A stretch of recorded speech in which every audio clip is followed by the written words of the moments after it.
Welcome, friends, to episode 25 of the Q Podcast, a podcast where a gathering of friends weigh in on geek passion topics. Today is October 11th, 2015, and my name is Ben Freebrunch Thomas. Joining me today is Patrick Figfire, aka Filipino Banksy Figueroa. What is going on, guys? Thanks for joining us. We also got Christian Sea Monkey Elariaga. What up? Welcome. We missed you last week. We did. Yeah. Despite that what was I so may unfortunate. have said on the podcast, all that I hope you're dead and all that stuff, I didn't mean it. That was all for the comedy. It was For not, the comedy. You just have The to dramedy. understand. It's for the comedy. Yep. It was fun. It's like we don't. It doesn't seem like it'd be too hard to record a podcast with two people until you start to get a little hoarse like halfway through, because you just don't want that dead air. And me and Patrick were putting the team on our backs, but it's Backpacking. Oh, we put it on our backs, though. it's different. It's just such a different vibe. Carrying I games do like agree. always. Like, it gives you less time to collect your thoughts too. And I do feel like already we're more lively having two people to bank off of, you know? Mm-hmm. I'm so Good. lively. That's what people tell me all the time. I'm Blake Lively, you know what I mean? Hey. Whoa.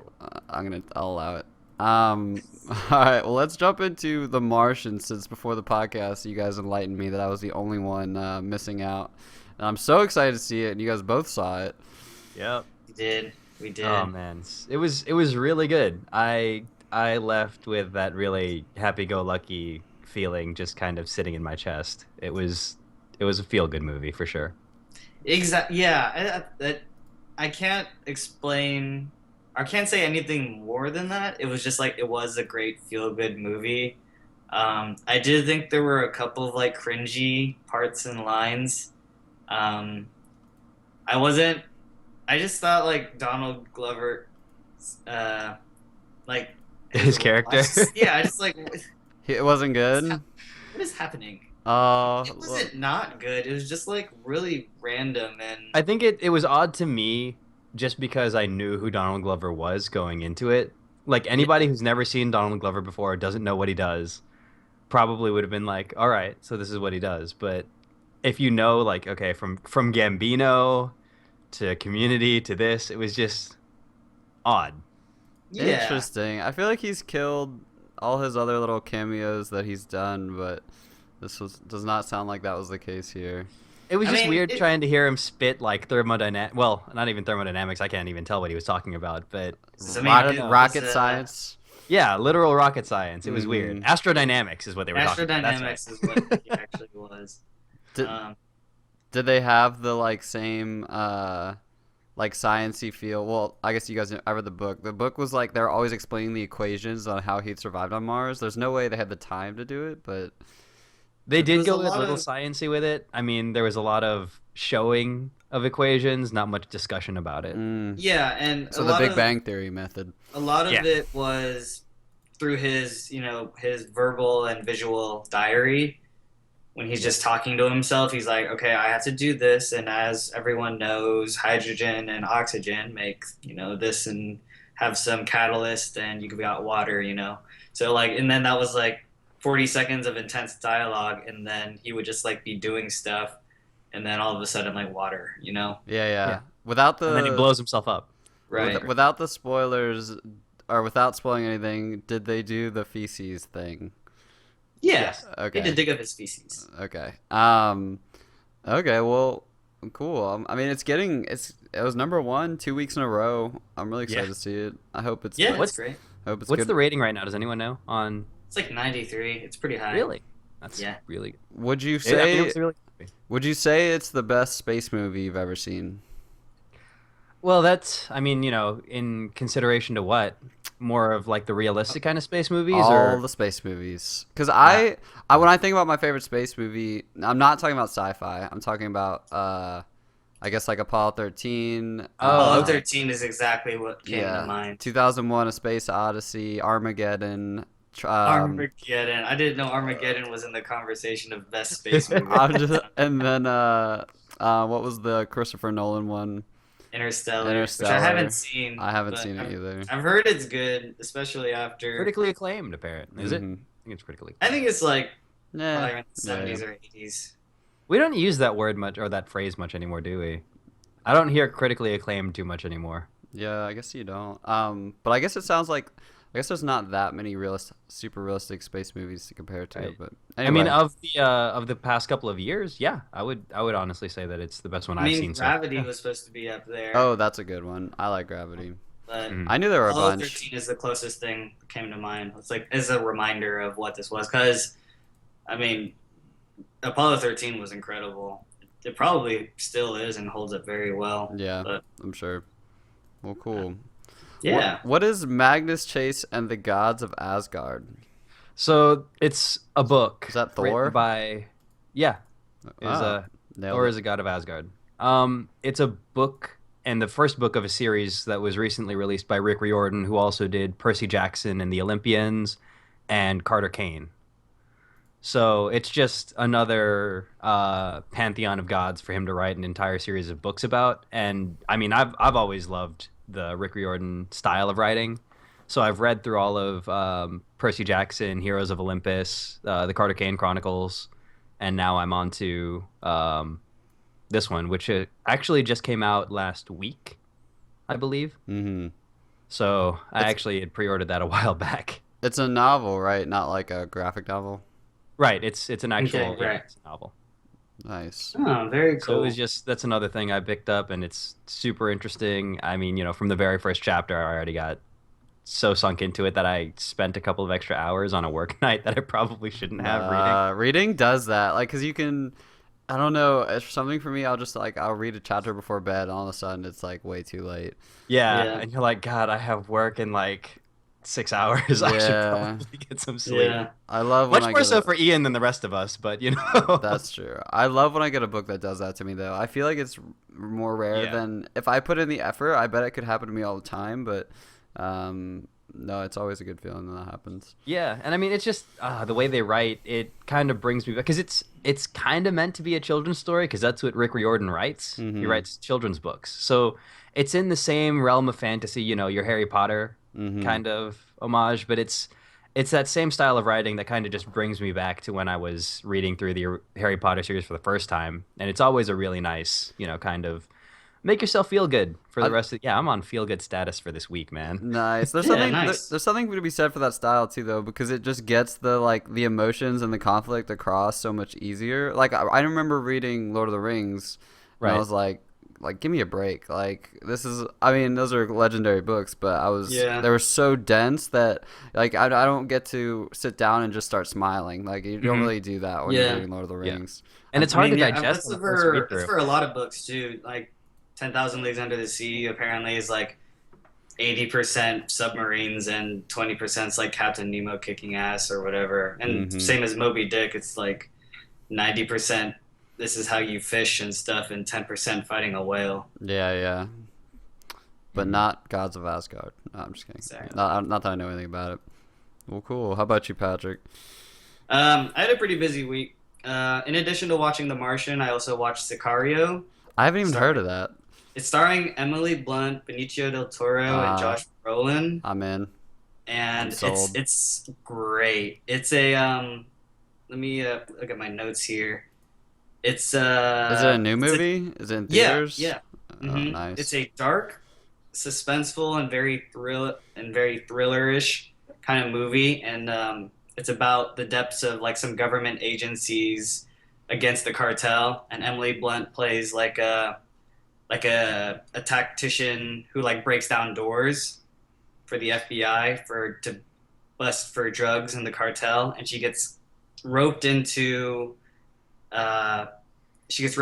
like going to actual Mexico and like really trying to shake up the real cartel versus just busting down doors in Mm-hmm.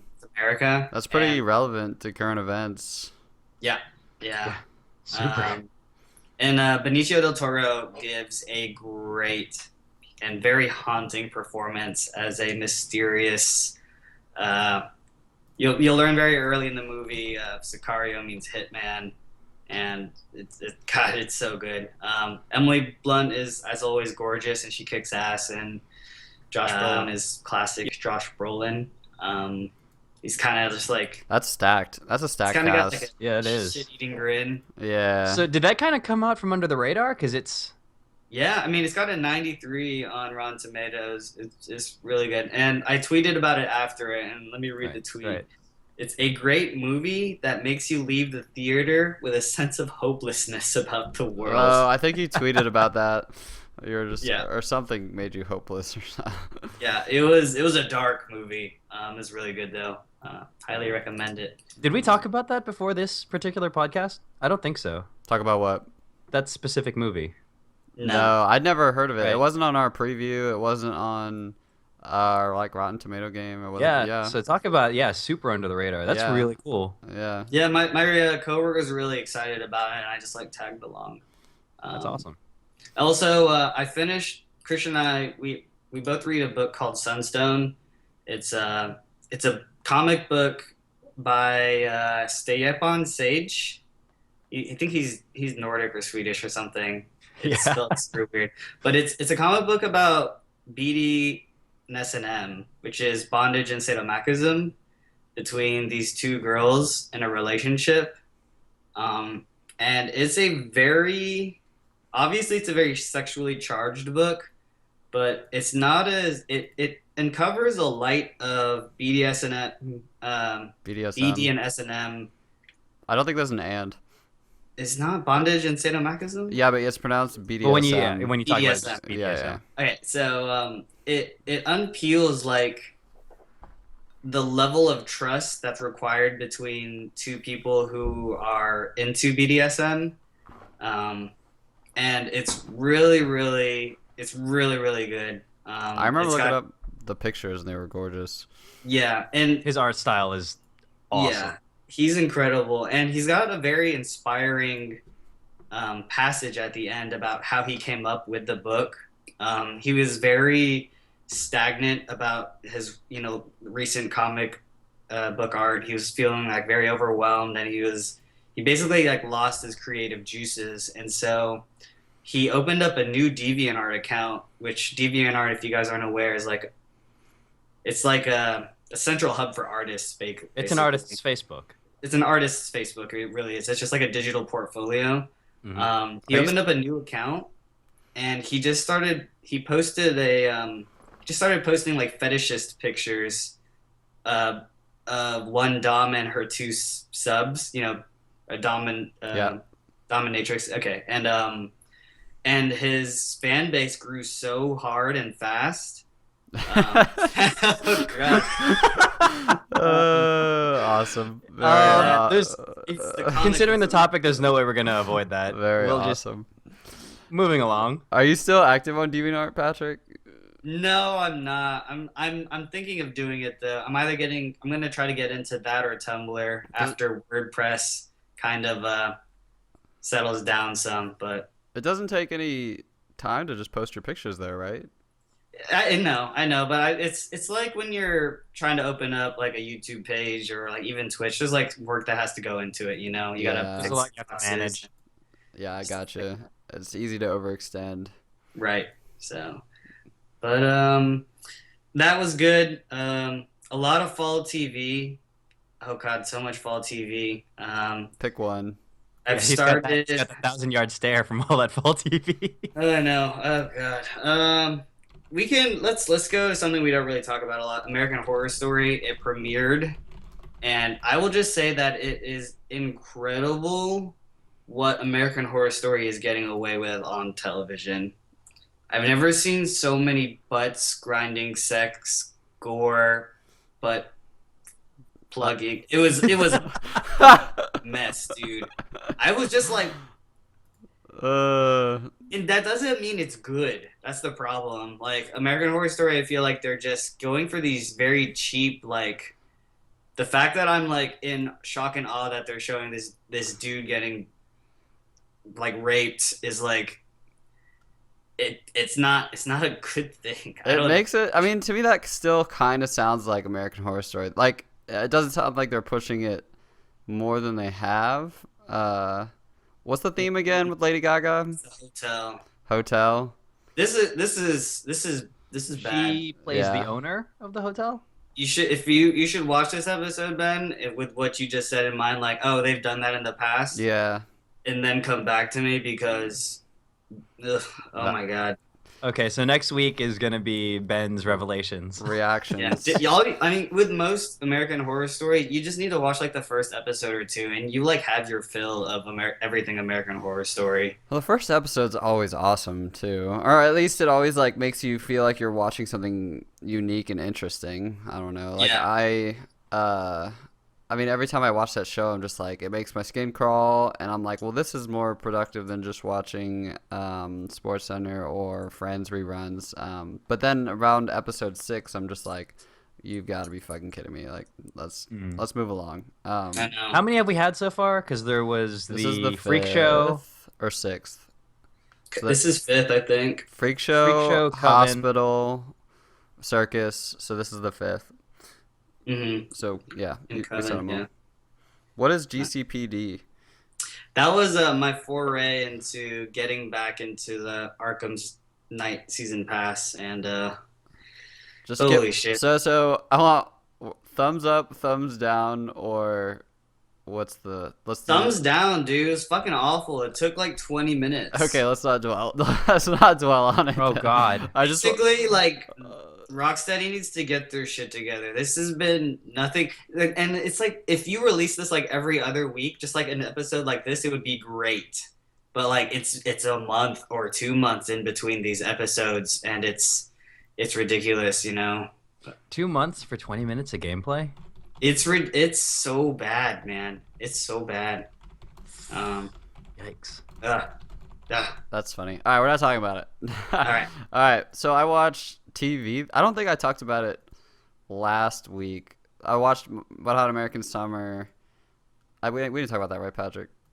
I mentioned it once. Okay. We had a topic about it, but Oh yeah. that's for you. It's what I did one week. I watched like 6 or 7 episodes of it, and as Patrick alerted me, I'm not gonna get as much out of it unless I watch the movie. But I'm so frustrated with Netflix because they just like every day when I log on Netflix or whenever I do, it's just plastered like recommended. It's always on the front page, and like I'd heard that you can watch it without seeing the original because you're not gonna miss on any story beats. But you're going to miss all the callbacks and inside jokes. Yeah. But even if they were inside jokes, I don't even think I would find them funny. Like, I just don't think that show's funny. Yeah. But that... I don't know. I mean, it's great, like, if you knew Christopher Maloney's character. He was the cook. Yeah. Like, if you knew who he was, like, in the movie, and then you, like, watch this and you see him all, like, domesticated before, like, he becomes what he eventually becomes, it's just, like, great. You just have, like, like a shit-eating grin. I keep using that word a lot, but, I mean, you've been reading a lot of BDSM, so... Yes. No, nailed I it. agree. It wasn't funny on its own, but I mean, if you watched it, like I said before, you would have loved to see Paul Rudd in this kind of character again. Yeah, it is. Paul Rudd Almost is pretty funny. Yeah, Paul Rudd was great. Amy Poehler's great. They have... do you know anything like Bradley Cooper's character? I mean, I know nothing about the original. Like, Okay, absolutely I mean, nothing. it's just funny. Like it comes out of nowhere. That, I mean, Yeah. I don't know. It doesn't really matter. And then I finished season 2 of Silicon Valley, which is like to me like the highbrow Big Bang Theory. Like I watch it, and as someone who's like interested in Silicon Valley and interested in startup culture and interested in tech, I feel like they're so heavy-handed on the stereotypes. Like that show is good, but it could be so much better. Like Silicon Valley is about like these 5 programmers that start up a video compressor or a compression algorithm startup in Silicon Valley, and they have to like fight with the quote unquote Google, and they have to fight with the venture capitalist investors, and all this like funny stuff goes wrong. And like the cast is really good, the premise is really good, but I'm so sick of people being utterly incompetent at any type of social skill just because they're like Just because they're doing a geek. startup. Yeah, because they're doing a startup. It's because Oh they my like God. they like science, or like these guys can't talk to people. Like Right. they get in a room where they're supposed to talk about their product or they're supposed to defend something, and then they start like And they draw a blank, or they like go into straight Asperger's. yeah, they just say something totally offensive and they just totally fall apart and make stupid decisions, and it's a comedy. Like, why do I have to take Yeah. it seriously? Like, I don't know why I take it seriously, but it's because I like You're part of that culture. yeah. Yeah, I mean, yeah, your Jimmy's got rustled, man. That's Yeah. the definition of it. I mean, yeah, it might be kind of similar to Bang, but I thought it was different than Big Bang Theory. That, like, I don't know. I think the people that are gonna get all the inside jokes are gonna be the people that get like those Google jokes. Like no one cares about gosh, they have all these funny like jokes in there about how I don't know, like how the intricacies of working for a tech company and how they're like very silly. And I think it definitely goes beyond Big Bang Theory and tackling some of that stuff. Well, I think it's anyway. partially because Big Bang Theory's shtick revolves around them being, your stereotypical nerds, right? Whereas in Silicon Valley, it's much less pronounced to a degree because, that's not necessarily the central focus of the show, but it seems like it's just what they use to kind of make these characters seem a little bit more like what people would expect. Yeah. I don't know. But yeah, I mean, But- I enjoy it. Like, it's better than whatever. But yeah, so that was my week. Let's get into the news. I need a cool melody intro. I don't know. Like a soundboard. Yeah, or like, okay, so what other groups do, or other podcasts, like when the guy says news, the other people go do do do do do do do. Oh, yeah. But we would need to rehearse that. We'll talk about that after the show. Do-do-do-do-do-do. It's too late, Patrick. I'm so, yeah, it felt right. It felt right. Well, don't trust your instincts. Josh, so did anyone watch or play the Battlefront beta? Yeah, I I have a didn't roommate. actually play it, but I did watch a friend play it. He got into it and he started actually streaming that. It's so sexy. It just looks so good, and the sound. Essentially, the makers of Battlefield made a Star Wars game. It's multiplayer only, but it's like big war fields of stormtroopers. Like, what are the names of all the walkers and stuff? The AT-AT, the AT-ST. Yep. It was like, is it AT or is it AT-AT? But anyway, but anyway, so yeah, I don't know. It looked cool to me.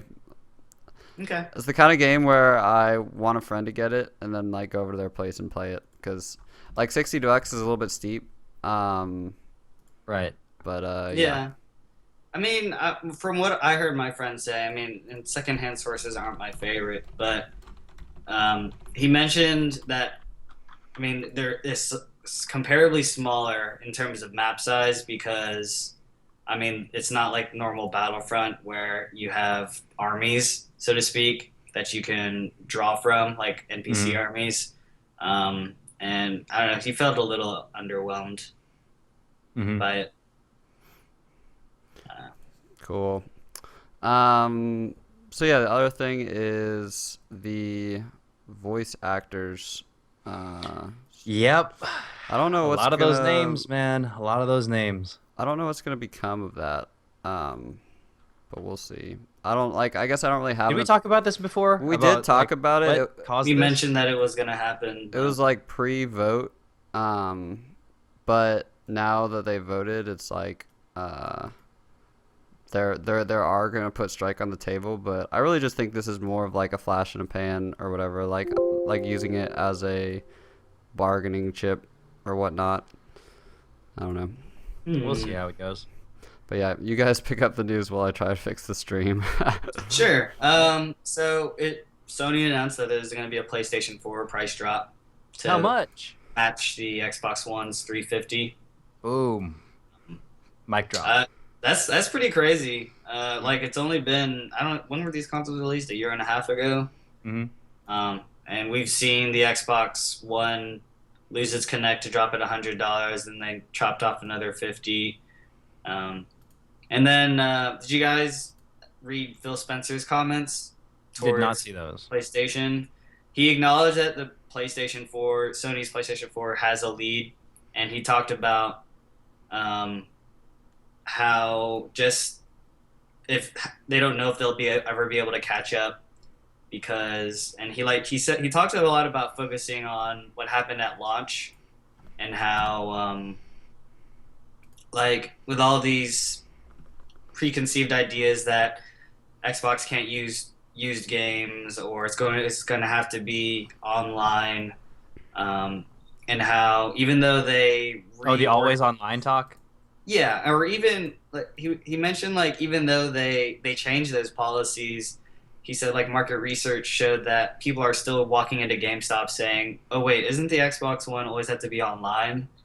And just how unfortunate launch was. Did they fix backward compatibility for that? Because you were saying Phil that Spencer as if said he's very proud that Xbox One was able to commit and deliver on backwards compatibility. So Yeah, Okay. backwards compatibility is working, and it's a thing. it's working. Yeah. Okay. So no, That Sony is needs just to interesting fix to talk. I mean, I don't think the Xbox can catch up internationally. For whatever reason, from what, like, just from my understanding of reading things and stuff, the, like, PlayStation groups or their international teams, whether it be marketing, whether it be presence, whether it be, like retail presence or like brand image, they just kill Xbox internationally. I don't know. I mean, Sony's just a more trusted company for hardware as well, like Microsoft. It's a lot of software. They're not really a hardware manufacturer, so I mean, it's kind of hard when you lock out an entire country, though, right? Because if you want to look at that, Sony's headquartered in Japan, right? And I feel like that's their homeland is really, really hard for you to break into as well. Whereas over here, even though Microsoft is headquartered here, it's a pretty even split between PS4 and Xbox yeah. fans. But that doesn't really even matter though, because hardware is not doing well in Japan. Like even PlayStation 4s don't sell well in Japan for what like they're really into their mobile games right now, and they're like DSs. I just know that they're struggling compared to past console generations, and like and a lot of the Xbox 360's dominance was centered in just Britain and the US, just for whatever reason, and then for them to have to deal with the pre-launch missteps, they're just not in a good spot. And I think that they're going to be super profitable just because Xbox One's still selling better than Xbox 360, and I think that they're still going to do better, or they have a chance to do a lot better in the US and Britain just because of their first-person shooters and their FIFA bundles. But PlayStation's so far ahead now. It's really wild, especially like because the games are similar and the software is, in my opinion, weaker. The hardware is better, but like all of that to culminate in like a massive lead, like probably more than double the sales. Yeah, those Does that have numbers anything? You don't think that has anything to do with the game selection? No. It has nothing to do with the game selection No. because PlayStation's game selection has been super weak. Like obviously third parties have been good on PlayStation, but nothing about the PlayStation specifically would cause this. Yeah. Even the exclusives? I feel like if you look at Not the right Xbox now. exclusives, you'll see a lot more focus towards your FPS genre. So what you're talking about is future exclusives, though. Like on the PlayStation 4, the two exclusives are Bloodborne and The Order, and The Order shit the bed. That's true. And Bloodborne was awesome, but that's still like a pretty intense, like that's not a wide mainstream kind of game. Yeah. So in terms of like, if you have to look at their sales now, and those sales are based on the exclusives that have come out in the last couple of years, I guess Second Son was one of them. That was like a good game, but not a great game. Yeah. Like, Well, I feel like connotation is also a pretty big key here, right? Because when I think of Xbox, I think of Halo and Gears of War, and when I think of PlayStation/Sony in general, I think of The Last of Us. it's true. But that was the same case last generation, and Xbox 360 was neck and neck with PS3. That's true. So it really is just like, it really quite remarkable. how Right. I mean, PlayStation- and I think it goes back to what Phil was talking about, how these initial impressions, and you can feel it on the on the PlayStation 4 subreddit. There was a poll that said 80% of PS4 owners had never played an Uncharted game. Yeah. Which, I mean, if you had a PS3, Uncharted should have been in your collection, just because there's no, I don't know. I'm not saying there wasn't much else out to play, but like those were heavy games for the PlayStation. And just like if 80% of PS4 owners have never played an Uncharted game, that's a lot of people that either probably converted or are just buying it for the first time, or I would bet that like 30 to 40% of PlayStation 4 owners were 360 owners last generation, and I would bet there's also like a huge percentage of PlayStation 4 owners that it might even be like their first console. Yeah. So they would not have played Uncharted in the past. Yeah. Which is sad. I never played it. Sad. I got soon though, right, Ben? Yeah, Very soon. I'm gonna get that collection. Yeah, they have a collection coming out, don't they? Yeah, It's it just came out. released. Yeah, I've heard. Was good that things. not something we saw during E3? I feel like it was. it was, but like we're not gonna get excited about a remaster. No, that's Yeah, true. I I didn't know agree. if that was something they talked about or not, It was, yeah, but they spent more buzz showing the Uncharted 4 trailer. I which agree. was super, super sexy. It I'm really excited. was. I'm Okay, which of this news do we think is worthy of more time? I'm gonna go with Destiny microtransaction rumor mill, because I follow Destiny. I think it's the most pertinent. Yeah, I don't so think there's they're much gonna. to talk about for NYCC anyway. Mhm. None of us I are there. disagree, but that's fine. Destiny microtransactions are coming, but they're going to be purely cosmetic, like emotes and stuff like that. But they mentioned that they're moving in this direction, and they might shift towards a similar to other MMOs where they'll have a yearly expansion, and then they'll have like free story content throughout the year, and then they'll have like another Taken King that's probably $60 next year, and in addition to these microtransactions. So I think it's these are good signs. I'm all for free story content, and after playing the two previous expansions for Destiny, like within the Taken King, like those, I can't believe people paid $40 for those. So Yeah, I think it's fine. Like I see, like I've seen some people complaining that like we really just need more content for this game. Like I don't want like engineers and artists and resources just working on dances and emotes like that we have to pay more for. But like that's a little bit they're not doing microtransactions. In my opinion, if you're gonna do microtransactions, this is the ultimate way to do it. This is like kind of the future of gaming. Like this is kind of a response to a lot of people have talked about like why do they think DLC and microtransactions are so relevant now, and it has to do, like games have not gone up in price since the Xbox. What were they, 50 during Xbox and then 60 during Xbox 360 period? Yeah. Yep.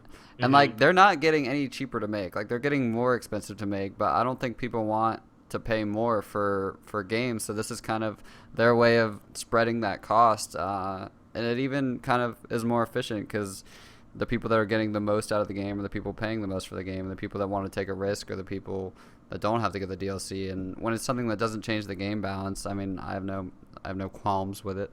I can Yeah. agree with that, but something like emotes, I feel, is a bad move. Why?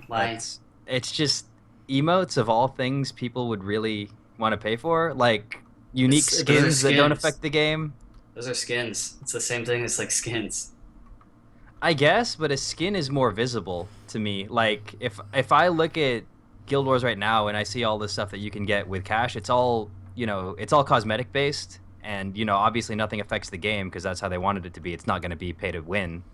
But I feel like I would get more out of paying for something like an armor skin or a weapon skin that I could use on my character versus something that I'm only going to use rarely. I don't know. Do people I use don't know. emotes that much? I think Yeah, that, I think that- this is a non-Destiny thing. Like I think dancing is pretty big in Destiny for whatever. Dancing is like a very, very, very common form of communication in Destiny. Okay, They love because you their don't have any emotes. other means of. We don't have anything else. There's no Right. So I guess keyboard. since I'm used to the text based, it's like, am I really paying to wave to somebody? Because that's not really Yeah. interesting to me, and not something I'd really want to pay for. That's why I feel it's a bad move. Yeah, I But mean, that's- This is a console it's a a console Destiny microtransaction. Yeah. your lack of keyboards bores me. On that note, let's jump to Patrick's topic.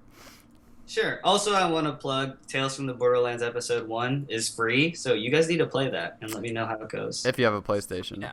It's free for All things? all things. PlayStation, Xbox, and mobile. I don't think it's free for Steam. It's free for mobile?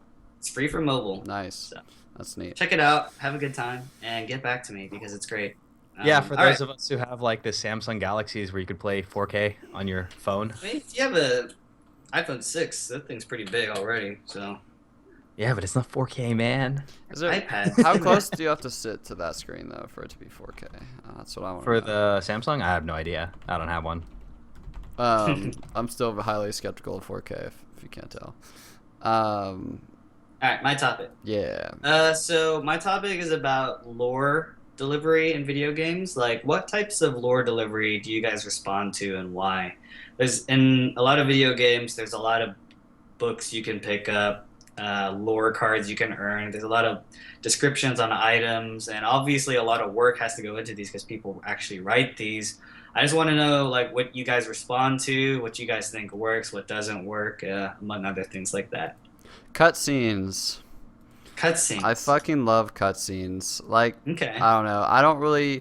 I hate collectibles, or like when I finish an area of a map, I don't want to backtrack to like find little knickknacks around. Like, I want to get to the next thing, and I like cutscenes because they're like carefully crafted. Like, they take more time to make than a diary entry.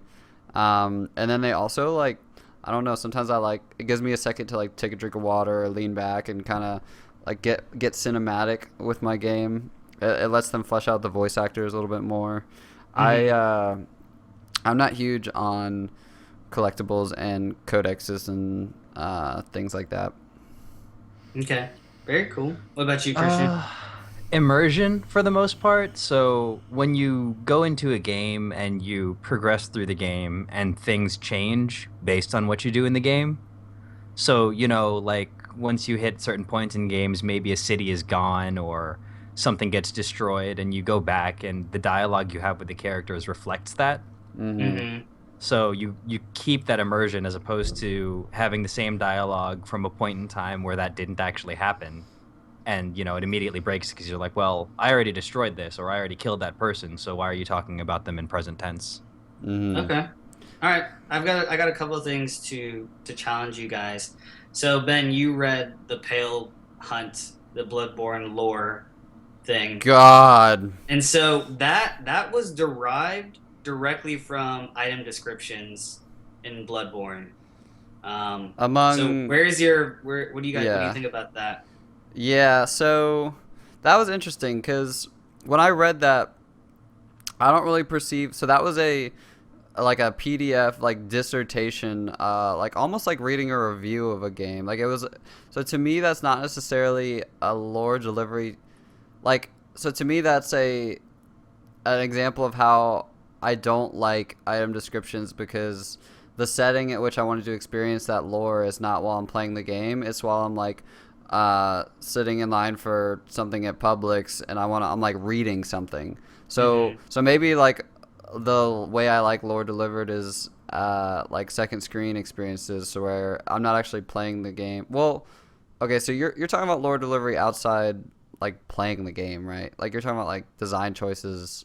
Well, I mean, obviously I love lore and I love like right. dialogue, and I love video games that have stories, but when I think about ways beyond just simple character dialogue or Wikis. actions, wikis. Yeah, exactly. Yeah, so to me, like I don't like the item descriptions, especially because it took someone a ton of work to correlate all the item descriptions, whereas while I'm playing the game, I guess I'm not one to go from item to item and then maybe You're taking. more stat oriented, right? You don't care about the description. It's more about, hey, is this thing giving me the best bang for my buck? I mean, unless it's like funny, like these lore descriptions, you would have to be taking notes, and I'm not trying to take notes while I'm playing a game. Mm-hmm. Okay.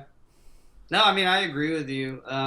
The Destiny app you can read like their codexes on your phone, and I like to do that a lot. Which I heard just to Taken King up the game on that a lot. Oh yeah, dude, the Taken King story and just like the cards, a lot more makes sense. So they addressed a lot more of the issues that people had with the original release of Destiny, right? Yeah. Yeah, no, Because I mean, know the it's- lack of plot was one of the biggest things that people kept bringing Yeah. up in discussion. Yeah, it was. Yeah, I think it we talked was- about it. There's a a, good bit I mean, last yeah, week, I yeah. could go on forever, but I mean, it's a better game basically. Mm-hmm. In Mhm. all points, it's a better game. Case in point, they learned from it. Right. All right. And so, Christian, now I'll talk to you about you like Guild Wars a lot. Where do you think? And my mind pal has brought it up. Lore works best in RPG games. It's like writing your own story. I've played a little bit of Guild Wars, and there is somewhat of a story there, even though you're an MMO character, Right. which you're one of like millions, but apparently you're following a set path based on your race, right? Initially, yeah. There are different stories based on what race you pick, order. There are a lot of choices you can make in the game that don't really affect anything you get towards the end game. It just affects the way the story progresses. Okay. And So, are those intrigue you, or is it something like, I mean, I've been playing Diablo with like my family, and Diablo is go from one exclamation point to the other and kill everything in between. I mean, I'm sure there is a story there, but like that's not the reason why people play it. So I just want to know Right. if you guys if you think Guild Wars 2 is similar. yeah. In all honesty, yeah, it is the exact same as, not necessarily the exact same. There are people in there who enjoy the story for what it is, especially because it's built on the story of the original Guild Wars. Sure. So there are a lot of throwbacks and things for you to take notice of, but for anyone who's just jumping in, especially because it's an MMO, I don't think the story, at least for the very first release, was the main selling point. It was the MMO aspect, being able to play with other people. Right. Now, granted, there are some story elements in there that are particularly like cool that tie in, but it's not necessarily something you experience in the personal story. Okay. How did Last of Us do it again? Were they diary entries or what were those? There were, I mean, it was straightforward, but I mean, there was a lot of great diary entries that brought about the universe. Especially when you're going through the sewer, you follow this guy named Ahmed or something, and there's a whole like story in these notes about how he built a society under the sewer, and then like the society crashes and falls, and like you go into a room and you see like where they had to shoot the children, and you see like we've discovered water this way, we've had to fight bandits, we found another community. Yeah, those were. And something like that you could totally miss if you didn't like Mhm. like collectibles, but Those were so good. Yeah. But- Yeah, like I guess for me, I like when they make it easy for me is when like I like that. Like so in a game like that, it's you have to forage for supplies anyway to build cool shit. So when I run into these diaries, it just pops up in my face and I want to read it and it's amazing. Or in a game like like an RPG where you're doing a side quest and like the side quest is all lore, like that's an example of making it easy for you. But in something like Bloodborne where it's hidden in item descriptions or they're just not very straight, they're very obtuse in general, or like a Call of Duty when like they want me to go find like hidden things, like I don't want to like scourge the map. So I guess I just like when they make it accessible. It's presented sort of up front and in not necessarily in your face, but straightforward. it's easily accessible as opposed to having to do multiple things just to see Yeah. a particular and snippet especially of lore. with The Last of Us, when it's such a, and I relate this to BioShock too because it's very similar. It's like you don't know what happened to the world, like that you're in, like at least as the player, and as you pick up like verbal notes and read diary entries, you build. I mean, we've talked about world building before, but like these types of collectibles, I do enjoy. Cause yeah, it's not like so when I start raging on collectibles in games, it's not like I don't like the trinkets or the diary entries or the like these cool pieces of these art pieces. It's that time, that 20 seconds that I'm like crawling around doing circles in this area that I've already like experienced. That's what I don't like. So Yeah. yeah, it's not necessarily that the collectible isn't fun for me or that I like. It's not that I don't care about them at all. It's that It's the presentation of the yeah, collectible. like it's it's the opportunity cost. Like it's that that time, that like 4 minutes that I was just like bumbling around. Like that's when I get a little bit impatient. Right. That makes sense. I mean, it goes to game design.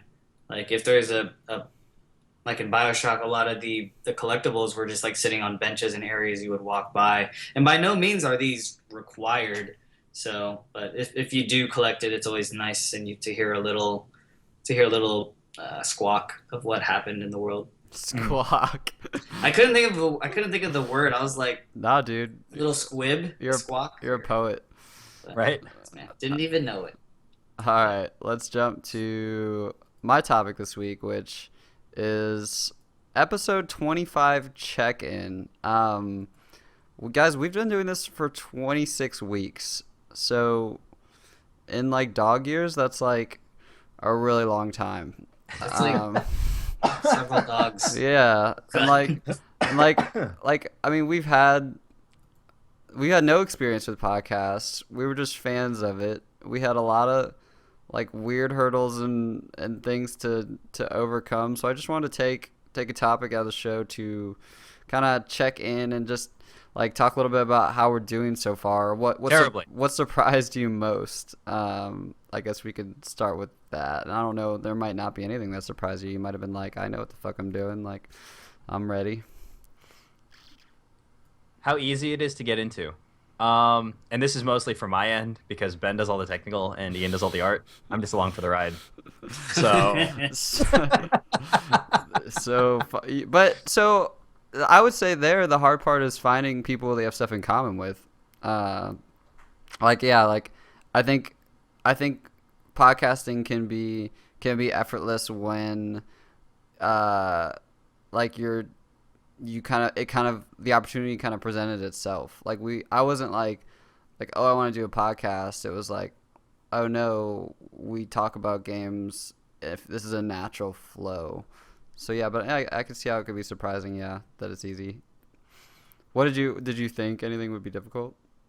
Not necessarily thinking it'd be difficult, but it's mostly just how much of it now is incorporated into my weekly kind of cycle, where it's just like, oh, it's Sunday. I get to look forward to discussing, all this stuff that I've done this week, and I get to hear about different perspectives on things. And it's not something, I would normally think I back then never would have thought I would do. Mm-hmm. I probably would have just laid in bed and played more video games, read more books, not really discussed it. No, and I think this is studying. Yeah, that's your study time. Yeah, right. Yeah, I have a very, I don't want to call it intimate, but like I used to do this website called Banana Scoop, and essentially everything I would do on this podcast I did on Banana Scoop, like impressions of things I watch, reviews on television, just like things I'm trying out, and it's great. And it's more time saving that I can do it here on a podcast and have feedback with guys who care versus, the internet masses that may or may not exist. The deep web. The deep web. I mean, I used to, if we just reviewed topics, and at one time you guys were on the Banana Scoop team, and we did something similar to this, we just talked about hot topics, things we liked, things that we were into. I'm not saying this spawned Banana Scoop, but I'm just saying it's pretty fucking coincidental. No, I'm just yeah. Well, we were like, how do we get a system where people get called on their shit? Yeah. It's let's talk face to face. But I mean, it's great. It's God, 26 episodes, 26 weeks, or 25 episodes, 26 weeks it's pretty unreal. I mean, We don't talk about that last week. Yeah. We don't talk Just say that 25 one week weeks. was 25 hell. episodes, 25 weeks. Bro. Yeah, I am a little bit surprised that I don't know. I didn't know if we would make it this long. I feel like I've started and quit so many things in my life. Like I don't know. I don't know. I don't know if it's normal to try new things and it not work out, or if I'm just a quitter. But it's like I'm very excited that like we've kept it going. So I guess I'm a little bit surprised about that as well. No, I mean it's you've been spearheading this. You've been keeping us in line and spec and in on air, Ben. And I mean, calling us out on it's our definitely shit. something to be proud of because it could not have been done on without all of us together working towards this thing. But you're definitely keeping us afloat by making Christian and I mean, don't get me wrong, those 15 minutes with you getting your shit together is really fucking annoying. But no, I'm kidding. But it's great. I'm just full of hot air. That's how I keep us afloat. Coolest moment. Do you guys have a moment that you remember that was pretty great? Any of the games, honestly, Yeah. I think are my favorite and the coolest moments to me. Just because, I don't know, it's super fun when all of a sudden you drop a game and all of a sudden, we have to think outside the box, like the color association game or Ian's quote game that made me realize how much I didn't really actually know Harry Potter. Or was it? No, it was Ben's That game. was Ben's quote game. Ben's quote Oh game. yeah, those I were think that good. proved you knew too much about Harry Potter. Yeah. Those are good. You were calling those books. I mean, I don't know, like super cool moment. Our favorite moment. Um, I remember liking. I have two in my mind. Not necessarily favorite, but just memorable moments. I remember when Christian's dad came in the room. It's great fun. It's awesome that that's only happened one time in our all the podcasts In our lives. Yeah, in our lives. I remember one topic was like who inspires you to do what you do, or like who inspires you basically. And I remember that kind of brought a lot of things home for me. Like it kind of explain some of the inspiration behind like why we do the podcast, or it just like it made stuff feel cool. So I remember that was good. I didn't articulate that very well, but I just remember that. If you want to hear us articulate it well, go back and listen to the episode.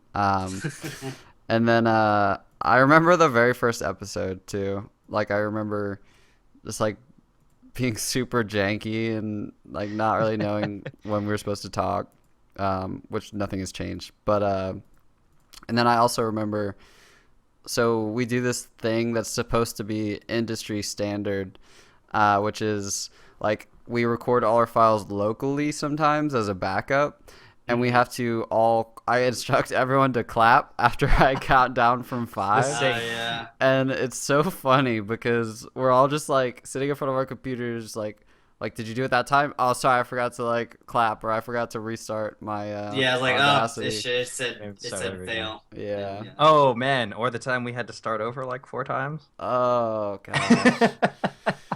That was not the coolest moment. Some moments I like a lot are when, I mean, don't get me wrong, they're not. Hold on. I do like doing the artwork for this. It's like with any like skill you're trying to develop, having a goal or an objective is always fun, and it gets you inspired to like really work on a project because you're trying to do something for everyone. So I do enjoy doing the artwork and Yeah. for what I've done so far. I pay you well for that. Oh yeah, pay me in friendships. And then I guess I didn't think of any more questions. I mean, I think that maybe what surprised me, yeah, well, like it wasn't too difficult too to like get on iTunes or like record this stuff. I mean, the hardest You didn't have part, to give up your soul to put us out there. no, and it's like I started to do some video editing when I first got into some of this stuff, like trying to do some YouTube videos, and they're so much more time consuming than just recording to talking with friends. So I would encourage anyone that's interested in podcasting, like there's nothing stopping you. All that post processing. Yeah.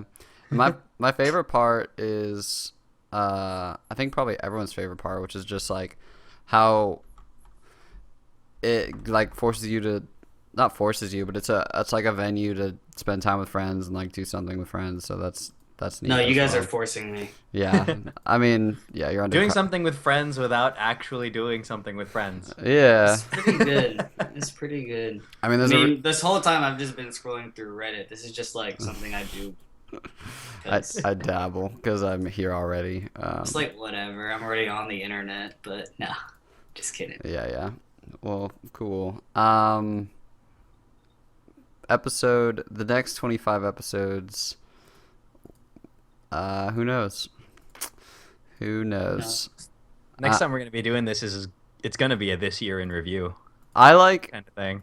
I kind of want to do Extra Life too. I know it's coming up, isn't it? Oh, God. Now that I realized that it would actually be pretty easy to stream. All right. I would love to do that again. Yeah, I don't know if I have the time for it. I feel like I would do like 6 hours of Extra Life.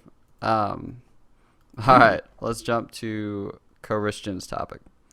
Alrighty. God, I feel like we should have saved yours for last, Ben. But anyway. Probably. I actually thought about that when I started it. Favorite game genre? You know, your FPS, RPGs, RTS, MOBAs, MMOs. What makes the genre your favorite? Have we talked about this? I feel like we have, Probably. but at the same time, I can't actually recall us talking about this specifically. Yeah. Like, it's weird. I read the topic before the show, and I was like, yeah, that's a good topic. And I was like, oh, wait. Maybe it's just because in life we talk about it. Right? Deja vu Probably. kind of thing. You left out driving games. Oh, right. You and your... Ugh, who chooses a driving game or a sports game as a favorite game genre? Hey, don't you dare compare driving games to sports games. Don't get. That's like it doesn't. I mean, I kind of included Rocket League as a MOBA, so... Wow. There are no genres. My favorite genre is gaming because they all blend. Right. It's changed. Like, it's changed for me over the course. Like, I'll get bored with one. I was big in FPS when I was younger. I got into RTS in college, and then I got into MOBAs. I've always enjoyed a good driving simulator or Mario Kart. The best. Yeah. Destroy your friendships, Mario Kart. I feel like what makes genres your favorite depend on what you're looking for to gaming at the time. Like the same thing with movies. Like if you want like a date movie, you might like be like, oh, this horror movie would be really fun, but like that's not your favorite genre, or like you might be in a shitty mood, so you'll play a comedy, but that might not necessarily be your favorite genre. I think that's kind of the beauty of games too, is that like they're so multi-dimensional. That's cool that you say it like that, because then that's when you start thinking about what is the feeling that gets you into an FPS. Do you just want to wreck some people? Do you just like, oh man, I'm feeling The like exact same feelings that keep you playing a MOBA. Well, Right, so I would argue that FPSs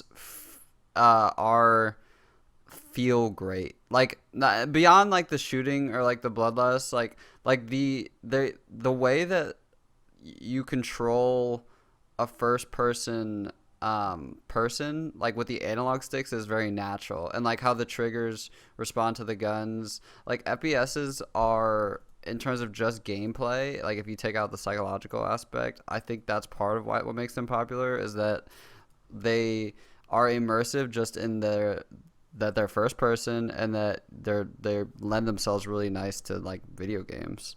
yeah. But that The controller itself is the immersion, or part of the immersion, I guess is what you're getting at.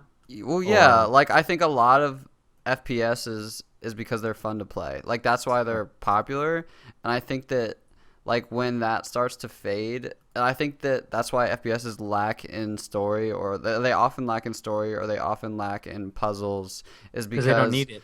Yeah, like they want to put the fun gameplay at the forefront of the game, so it's not necessarily like it's kind of a symptom of its strength, which is kind of why I got a little bit burnt out on it, is because like I started to want to learn more about those other types of things in games.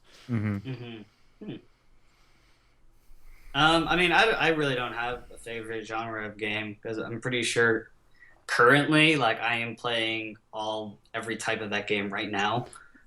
Free to play mobile.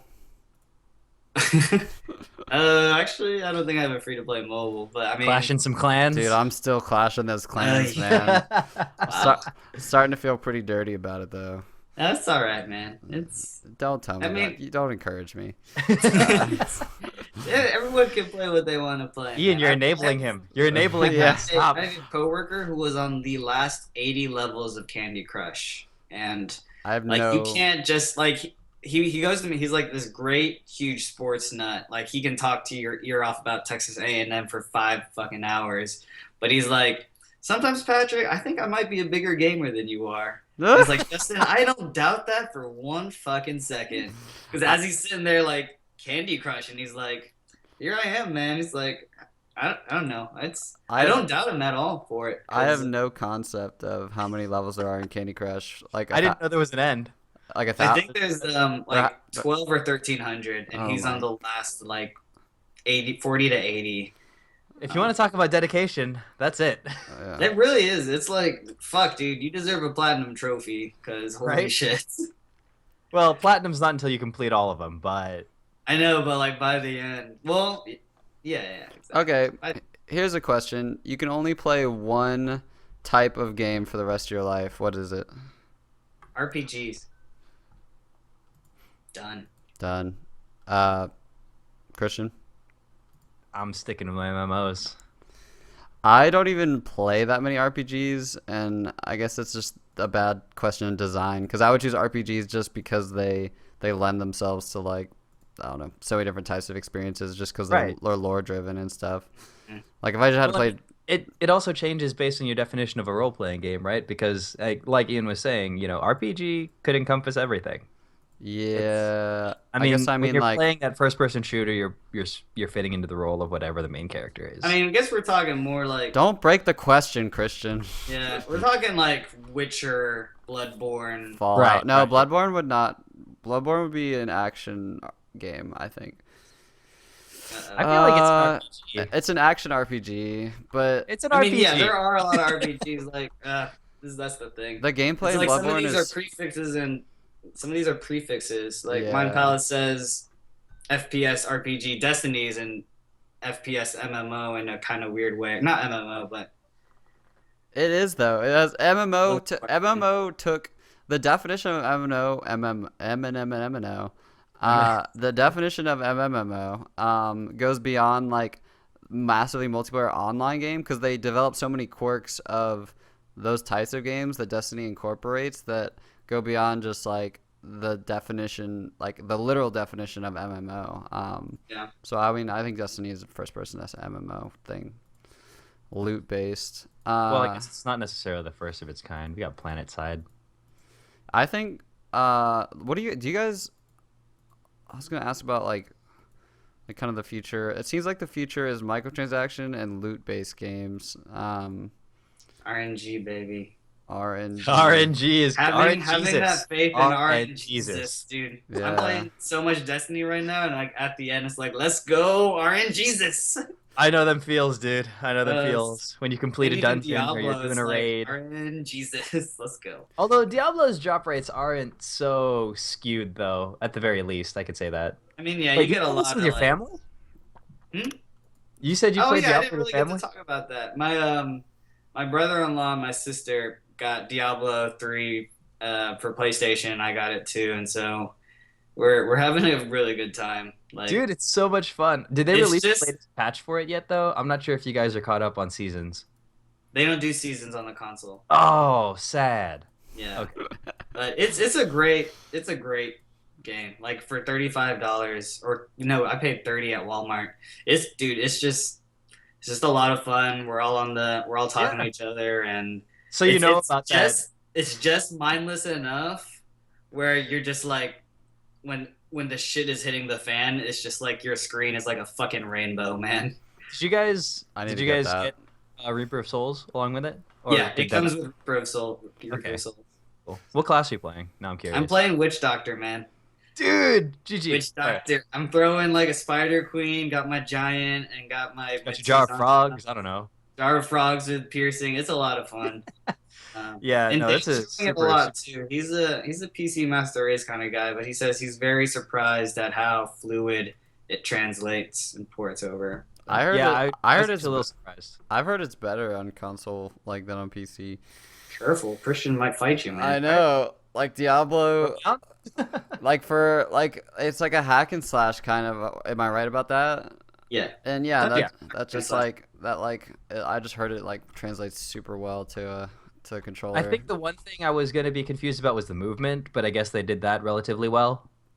Because when you're looking top down at things, to me, it's easier when you can point and click your mouse. But they seem to have really gotten the grasp of it when they converted it to console. No, it's just like how it would be. It's just you've got your axis and you've got an axis controller. So Can you guys think of any games that don't fit into a single genre or any genre? I could have given you more heads. Mario up on Party. that. it's a party genre. Party game. Is I that- guess that's a is that cop the out basic though. genre? Yeah, that's not really a genre. That's I don't know because like you could make up any game and then it has a genre. Like I'm thinking of the weird ones like PT or Portal, but that's horror and puzzle. that's And then why there's that's why it's a tough question. Minecraft, to a degree, it's a little bit of everything. Sandbox. That's not a genre. Yeah, but it's though. not just a sandbox, though. Sandbox is more of like the type of game, right? It's not necessarily the genre of the game. I don't know. I think that's a genre now. It's like playing survival sandbox. I think Minecraft is technically like survival horror RPG.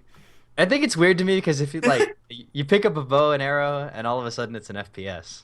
So- Minecraft survival RPG, and people are making like computers out of redstone and shit. That's crazy. Yeah, I saw some guy actually make a working logic machine with that. That was ridiculous. Wikipedia says that it is a sandbox survival game. Okay. So sandbox is a genre. Do you guys want to? I have a fun question. How many platforms do you think Minecraft is playable on? Right It's now, probably just short of how many platforms Telltale games are playable on. You can play a Telltale game on fucking anything. I want you guys to be fair, I think it's about the same Wait. because you can play Minecraft on mobile now too. Oh yeah, you can. So, does anyone want to take a stab? Hold on. 11. How many platforms are there? Christian, Jesus. 5 seconds. It's 8. Just guess 12. That would no.